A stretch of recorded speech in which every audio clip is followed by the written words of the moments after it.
Hello and welcome everyone to another devlog. This one will have a lot of focus on art to expand the amount of content in the game. Also finishing developing the bare necessities. More about that after the lore segment. And yes, there will be another lore segment. Found them fun, so I'll try to add one in every devlog. Anyways, on to the new stuff. Made a bunch of new equipment to add to the game. Also the boss health bar is inserted, but having issues with the scaling again.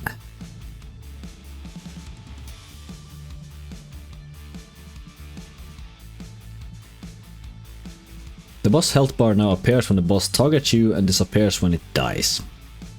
Or you go too far away. It still will need its own room. A corpse for the player now spawns upon death. Updated the cave tiles to not only be dirt. Bit busy, but I like how the water edges look. I actually took a break day. First in a while during midsummer celebrations. Anyhow, also made a template for tick walls. Gonna become cave walls soon. And the cave walls are in place. This took such a long time to figure out and go through all the trials and error to make them connect properly. I also want to show you the process on how to make these walls. I'll start with adding the black upper and lower line. And then I use the Jumble tool to randomize it. Then I connect them again with a new black line. After some cleanup we end up with this. Connecting the recesses with a darker grey gives an indent look.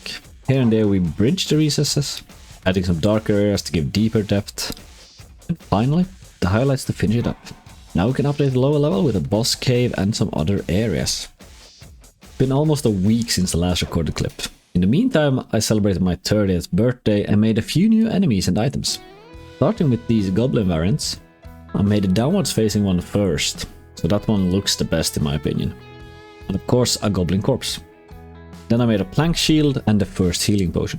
Also a rat, a normal variant and a white one that I'll make into a rare spawn. Another time skip and the underground map had some major changes. Starting from the boss cave, we can now walk into the goblin caverns and spot the rat-filled basement that one house now has. And finally, we end up seeing a goblin medicine. I can now set up rare spawns. This white rat has a 10% chance of spawning instead of a normal rat. Don't ask how many tries it took to catch it on camera. The minimap also works with elevation changes now, and goblins run away if they are alone on the battlefield. Cowards.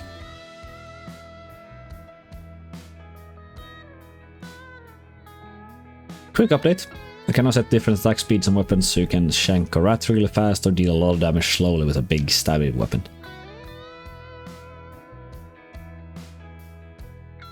I've added that screen. This screen allows you to choose between losing an item or some experience.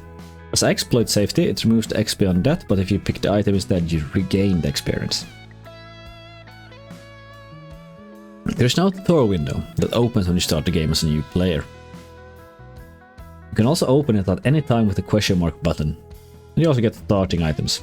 Happy adventuring! Now for some goblin lore. Goblins are horrid creatures, as dumb as rocks and twice as brutal as a rock slide. They will attack, steal everything, and either decorate their homes or eat it, including your corpse.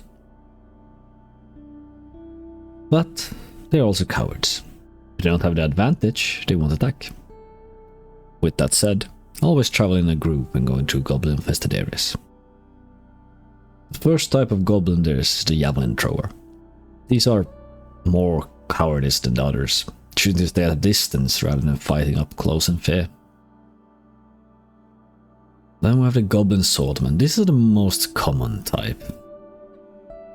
They are dangerous when unseen. They will rush your ankles and cut whatever tendons they can reach.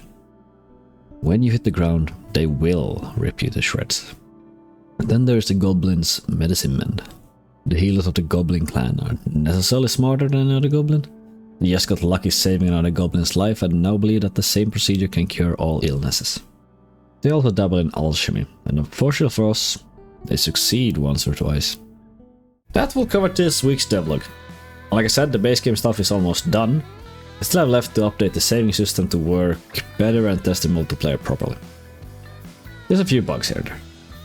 But After that, I'll have a friend blind test Antica to get some more feedback, some live feedback. Like, what is fun, what features you still need to add, and of course, if you find some bugs.